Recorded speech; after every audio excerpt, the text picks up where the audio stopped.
अस्सलाम वालेकुम all students. तो आज हम एक्सरसाइज नंबर 2A का क्वेश्चन नंबर 9 सॉल्व करते हैं। तो सबसे पहले हम इसकी स्टेटमेंट चेक कर लेते हैं। इसमें कह रहा है convert the following list of fraction into equivalent forms with the same denominator. हमें इन तमाम फ्रैक्शंस को इनके इक्विवेलेंट फॉर्म में लिखना है और उन सब का डिनोमिनेटर सेम होना चाहिए। तो और उसके बाद कह रहा है सेकंड पार्ट के अंदर hence arrange them in ascending orders. तो सबसे पहले तो हम समझ लेते हैं इक्विवेलेंट फ्रैक्शंस क्या होती है। सपोज करें मेरे पास यहाँ पर लिखा हुआ है 8/12। तो अगर मैं इसकी इक्विवेलेंट फ्रैक्शन बनाऊंगा तो मैं इस नंबर को पहले 2 से मल्टीप्लाई करूंगा, तो मेरे पास आंसर आएगा 16/24। फिर मैं इस नंबर को 3 से मल्टीप्लाई करूंगा, तो मेरे पास आंसर आएगा 8/12 को जब मैं 3 से मल्टीप्लाई करूंगा तो मेरे पास आंसर आएगा 8 3 टाइम्स 24, 8 4 टाइम्स 32, 8 5 टाइम्स 40। और इसी तरह 12 को अगर मैं 2 से मल्टीप्लाई किया 24 आया, 12 को 3 से मल्टीप्लाई करूंगा तो 36, 12 को 4 से मल्टीप्लाई किया तो 48, 12 को 5 से मल्टीप्लाई किया तो 60। ये हमारे पास कहलाएंगी आपस में सारी इक्विवेलेंट फ्रैक्शंस। क्यों कहलाएंगी इक्विवेलेंट फ्रैक्शंस? बिकॉज ये सारी इनकी वैल्यू इक्वल है। अगर मैं इसको करूं 8 2 8 टाइम्स और 2 12 टाइम्स, उसके बाद अगर मैं इसको करूं 3 8 टाइम्स एंड 3 12 टाइम्स, अगर मैं इसको करूं 4 8 टाइम्स एंड 4 12 टाइम्स 48, और अगर मैं इसको करूं तो ये भी जो है हमारी 8, ये किस तरीके से बनेगा। ये तमाम देखें हमारी इक्विवेलेंट फ्रैक्शंस आ गई। अब 5 8 टाइम्स एंड 5 12 टाइम्स, तो ये इन तमाम का आंसर हमेशा सेम आता है क्योंकि ये एक दूसरे के मल्टीपल्स हैं। इसको जब मैंने 2 से मल्टीप्लाई किया तो मेरे पास ये वैल्यू आ गई, जब मैंने इसको 3 से मल्टीप्लाई किया तो ये वैल्यू आ गई, 4 से मल्टीप्लाई किया तो ये वैल्यू आ गई, 5 से मल्टीप्लाई किया इस इक्वेशन को तो ये वैल्यू आ गई। तो ये तमाम हमारे पास क्या है, इक्विवेलेंट फ्रैक्शंस। और अब इसके अंदर हमें कह रहा है हमें तमाम की इक्विवेलेंट फ्रैक्शंस बतानी है और उनका सेम डिनोमिनेटर भी करना है। तो सबसे पहले तो हम इसकी इक्विवेलेंट फ्रैक्शंस बना लेते हैं। तो 1/6, मैं तमाम इक्वेशंस को एक बार लिख लेता हूँ यहाँ पर, फ्रैक्शंस को। 2/3, 11/18, और उसके बाद आएगा हमारे पास 5/12, 5/12। तो अगर हमें सेम डिनोमिनेटर करना होगा तो उसके लिए मैं आपको एक ट्रिक बता रहा हूँ इस क्वेश्चन को सॉल्व करने की। तो हम देखेंगे सबसे बड़े डिनोमिनेटर को, ये एक ट्रिक है, हम बड़े डिनोमिनेटर को और हम उसकी इक्विवेलेंट फ्रैक्शन बना लेंगे। तो जब मैं 11 को अगर ये इस वाली इक्वेशन को अगर मैं ऊपर 2 से मल्टीप्लाई डिवाइड करूँ तो हमारे पास इक्विवेलेंट फ्रैक्शन बनेगी 22/36।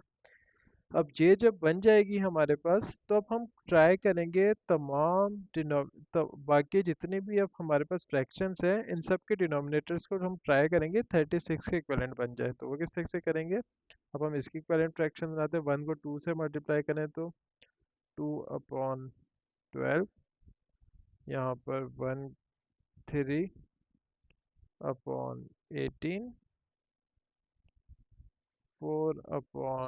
4/24, then 5/30 एंड 6/36। हमने 36 डिनोमिनेटर सेम हो गया, हमने यहाँ के रुक जाना है। ये पहले मैंने इसको 2 से मल्टीप्लाई किया तो ये आंसर आया, 1/6 को 3 से मल्टीप्लाई डिवाइड किया तो ये आंसर आया, 1/6 को 4 से मल्टीप्लाई डिवाइड किया तो ये आंसर आया, 1/6 को 5 से किया तो ये वाला आंसर आ गया, और 1/6 को जब 6 से मल्टीप्लाई किया तो हमारा 6/36 आया। इसी तरीके से हम इसकी इक्विवेलेंट फ्रैक्शन बनाएंगे। अब तो इसकी इक्विवेलेंट फ्रैक्शन कैसे बनेगी, तो 4 2 times 8, 4 4 2 times 8 and 9 2 times 18 then अच्छा हम इसको कॉमा के बजाय यहाँ पर हम इक्वल टू भी यूज़ कर सकते हैं साइन तो बेहतर है हम इक्वल टू ही यूज़ कर लें क्योंकि ये सब इक्वल भी हैं तो 8/18 यहाँ पर आएगा 8 3 टाइम्स 12/27 उसके बाद एक अगली इक्विवेलेंट फ्रैक्शन बनेगी हमारे पास 4 4 टाइम्स 16/36 तो यहाँ पर भी डिनोमिनेटर सेम हो गया तो अब हम यहाँ भी रुक जाएंगे अब इसकी कर लेते हैं तो यहाँ पर आएगा 4/6 6/9 उसके बाद 8/12 उसके बाद हम लिखेंगे 10/15 उसके बाद हम लिखेंगे 12/18 देन 14/21 अच्छा ये किस तरीके से आ रही है कि हमने इसको यहाँ पर 2 से मल्टीप्लाई डिवाइड किया फिर 3 से फिर 4 से फिर 5 2/3 को 5 से मल्टीप्लाई डिवाइड फिर 2/3 को 6 से मल्टीप्लाई डिवाइड किया तो ये आंसर आया 2/3 को 7 से मल्टीप्लाई डिवाइड किया तो ये आंसर आया देखते 2/3 को 8 से मल्टीप्लाई डिवाइड करेंगे तो हमारे पास आंसर आएगा ये 16/24 2/3 को जब हम 9 से करेंगे तो हमारे पास आंसर आएगा 18/27 अब 10 से करेंगे तो 20/30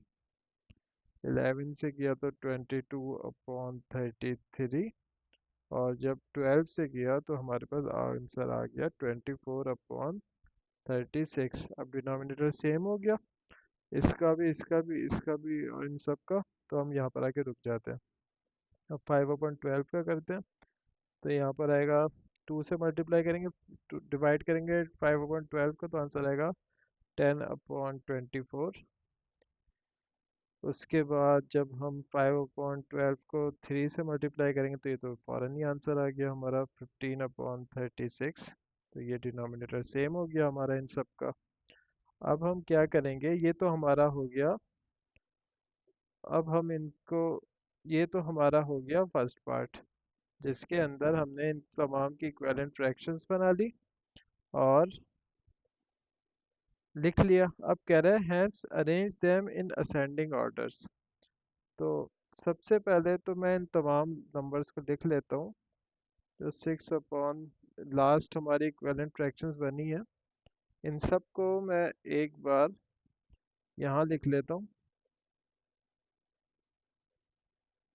ये जितनी भी मेरी इक्विवेलेंट फ्रैक्शंस बनी मैं इनको यहाँ पर नीचे स्टेप करके लिख लेता हूँ ये अलग अलग 16/36 और उसके बाद 24/36 then 22/36 and then 15/36 अच्छा अब ये हमें कह रहे हैं arrange them in ascending orders तो अगर अब मैं यहाँ पर इनको असेंडिंग ऑर्डर में लिखूंगा तो वो मैं किस तरह लिखूंगा असेंडिंग ऑर्डर अब हमें पता है कि इन सब का डिनोमिनेटर सेम है अब इन सब का जब आ,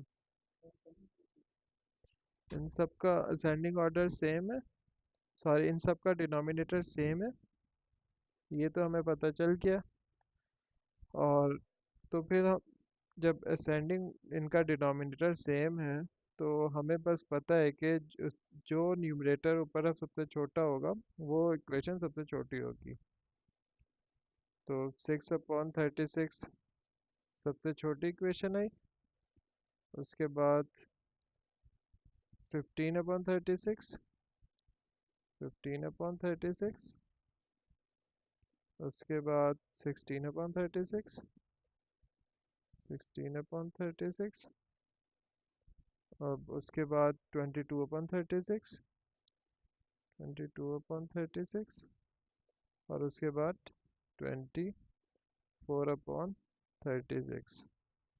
तो ये हमारी यहाँ आ गई हमारे पास इक्वेशंस। ये आ गई हमारे पास फ्रैक्शंस, ये तमाम असेंडिंग ऑर्डर के अंदर।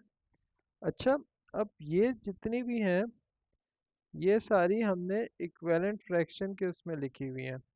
अब अगर हम चाहें तो 6/36 की जगह हम अगेन जो क्वेश्चन के अंदर फ्रैक्शन गिवन थी 1/6 जो है वो 1/6 के इक्विवेलेंट है, तो हम इसको भी लिख सकते हैं 1/6 को यहाँ पर।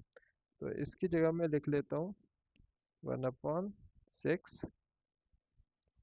15/36 की जगह पर मैं यहाँ पर लिख लेता हूँ 4/9। 4/9। 16/36 की जगह पे हमारे पास क्वेश्चन में गिवन थी 2/3। तो यहाँ पे मैं 2/3 लिख लेता हूँ। उसके बाद 22/36 की जगह पे हमारी थी ये 11/18। तो मैं यहाँ 11/18 लिख लेता हूँ। 11/18। और 24/36 की जगह पर हमारे पास गिवन है 2/3।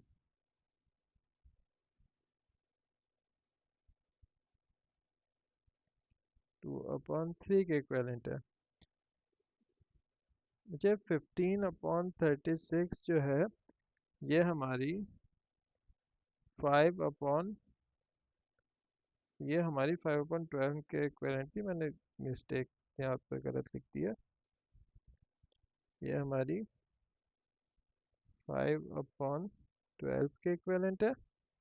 और 16/36 जो है हमारी वो 16/36 हमारी 4/9 के इक्वेलेंट है। 4/9 के इक्वेलेंट है। ये मैंने मिस्टेक कर दी है, देखें 16/13 जो है ये 4/9 के इक्वेलेंट यहाँ पर गिवन है।